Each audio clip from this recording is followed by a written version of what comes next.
What's good? Mixtape review coming from Saya. Better late than never. If y'all don't know who that is, that's the chick that Tank I think is managing or signed or some shit like that. And she was on that reality TV show for all the girl battle rappers. Her, Naima Supreme, Diamond, so forth and so on. But I want to give a shout out, a happy birthday shout out to Snapper Cash. Today is birthday. You know who you is, bro. You know, salute to you. Hope you had a good one. But anyway, let's get to the mixtape. It got 11 tracks. You got features Problem, Chris Brown,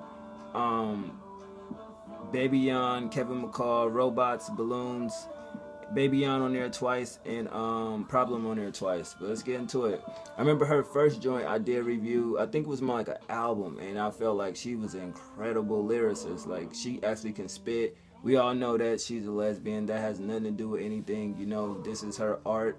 You know what I'm saying? And at the end of the day, she can actually flow and she can actually spit. So let's get into it. First track, I'm the Shit featuring Problem. I fuck with that record. The beat was crazy. Her flow was on point. Her lyrics was there. Problem added what he added to the record, and I had no problem with it. It was dope. I'm the shit. Like, you know what I'm saying? It's just basically saying, well, I'm the shit. I do what I do. Number 2, Vent Session. She basically went there and killed the beat. No hook, no nothing, just straight bars, some funny, harsh lyrics. Her flow was ill as hell. She murdered that shit, so I was glad to see that. Number 3, Nigga Like Me featuring Chris Brown and Problem. I didn't like it. I'm not gonna sit there in front. It was what it was. It just wasn't for me. Number 6, Every Night. It got a clip from my favorite movie, The Hangover with Chow. You know, he was like, okay, let me do a line first. So I thought that was hilarious. I definitely love that shit. Moving on, the beat was dope as hell. I like her flow. Her lyrics was raw, man. Like, she actually, you know, killed that shit in a way, you know. And the hook was cool. I love the background sounds in that record as well. Every night, just doing what I'm doing, like I'm doing what I'm doing. You dig? Number 7, Schizo. I love the production on that song. It has a great story if you listen to it. Number 8, I'm So Brooklyn. It got the sample of All of Me, if y'all remember that, by Joe Budden. That was incredible. It's basically talking about her life in Brooklyn. Honest lyrics, you know, come from a real place, a real mellow, melodic type beat. You know, I love the hook. I love her flow. She killed that song. Number 8, Back in the Day, featuring Baby Yon and Kevin McCall. It's a great track. You know, it got that sample, Back in the Day, if I'm not a kid anymore type feel. You know what I mean? So I was like, yeah, that's incredible. I love the vocals in the background and the instruments in the background. I thought that was a great record. And she definitely just talked about back in the day, you know, in the 90s, and, you know, coming up and things of that nature. So I was like, okay, for sure.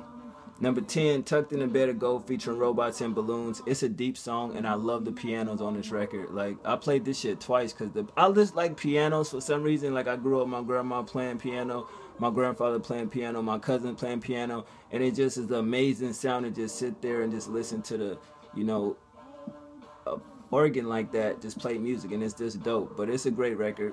The last track, Won't Stop Me, featuring Baby Yon.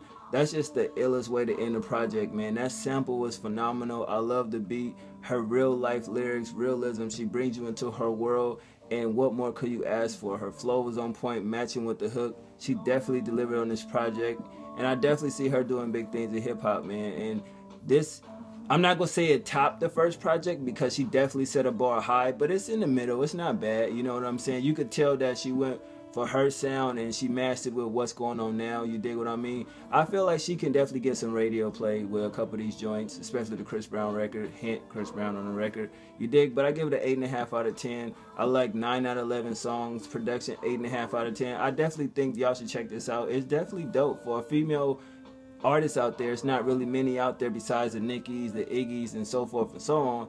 It gives a different, you know, light on female rap. It's not just that pop bullshit. You know, you have actual females out here that's spitting and pitting bars together. Other than that, stay tuned for the next one. I'm out.